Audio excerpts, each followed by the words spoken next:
But yes, I'm not that masculine, not that good at confrontation. I did have to do some confrontation recently. You do a lot of driving with this job, and I stopped recently at a service station quite late at night, just getting some food. I wasn't getting any fuel, and this gentleman got off a motorbike behind me, who'd obviously worked on one muscle group more than the others in the gym. So he's quite sort of top-heavy, then sort of withered down below.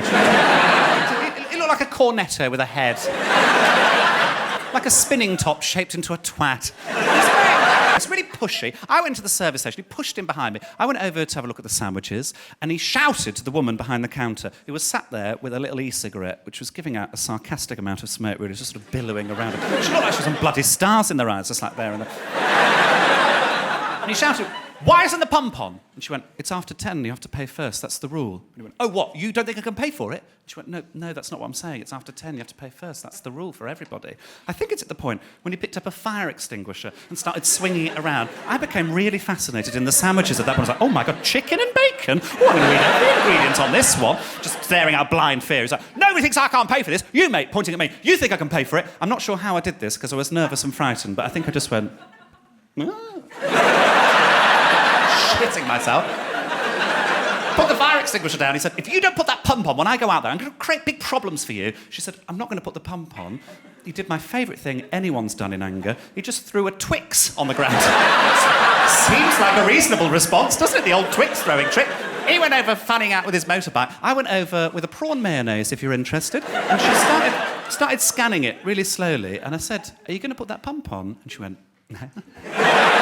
Delighted, relishing in it.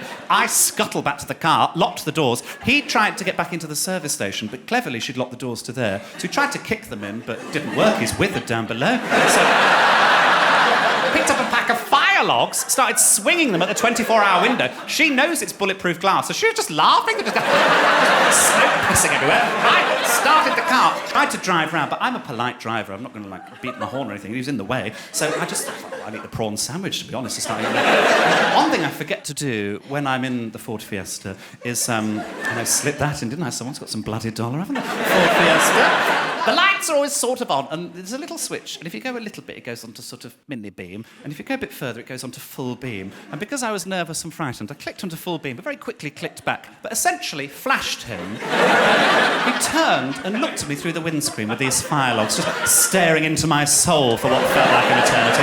I farted out of nervousness again. And then he just went, "Oh, sorry, mate," and walked out of the way. I stalled the car and drove home to Birmingham.